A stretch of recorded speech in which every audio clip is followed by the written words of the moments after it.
श्री गणेशाय नमः. श्री स्वामी समर्थ. जय जय स्वामी समर्थ. ओम श्री परमात्मने नमः. आज आपण इथे सेवेसाठी संत बहिणाबाई यांचा एक अभंग घेतलेला आहे. अभंग. भ्रतारी निश्चय केला मना माझी, जावे उद्या आजी टाकोनिया. तव त्यासी व्यथा झाली शरीरास, झाला 7 दिवस ज्वाळ देही. ओळखीचे जन नायके उत्तर, आपण अहोरात्र तयापासी. तिधल्या औषध नेदी तया मान, जीव व्यथापूर्ण सोशी. 1 मासवरी अन्न विवर्जित, व्यथा हे अद्भुत सोसित असे. नाना देवकोळे देवतांची भाष, ठेविला विशेष बहुकाळी. परी तया व्यथे लागी न ये गुण, म्हणे तो मरण आले मज. काय पांडुरंगा तुकोरपासी निंदी, व्यथा तेची संधी आली मज. परी तुकाराम निंदिला त्या गुणे, असेल दुखणे व्यथा मज. तरी चमत्कार दाखवावा सध्या, जीवी विश्ववंद्या तुकारामा. बहिणी म्हणे झाला अनुताप भ्रतारा, पांडुरंग पुरा अंतरसाक्ष. या अभंगात बहिणाबाई त्यांच्या जीवनातला अत्यंत भावनिक प्रसंग वर्णन करत आहेत.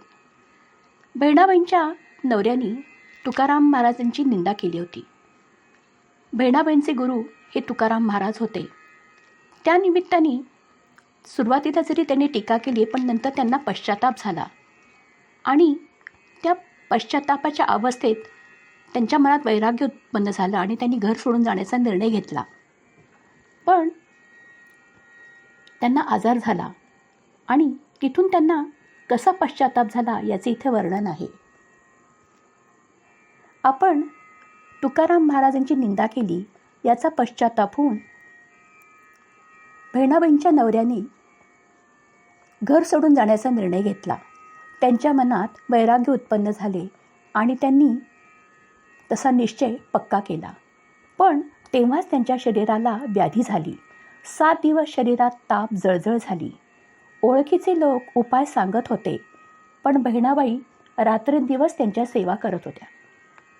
ते औषध न घेता वेदना सहन करत होते. महिनाभर अन्न खाऊ शकले नाहीत. असा अद्भुत त्रास ते सहन करत होते.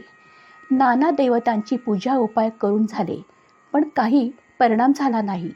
ते म्हणू लागले, माझा मृत्यू समीप आला आहे.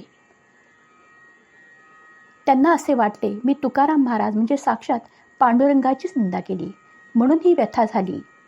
आता तुकाराम महाराजांनी काहीतरी चमत्कार दाखवावा, मला वाचवावे, मी त्यांना शरण जातोय.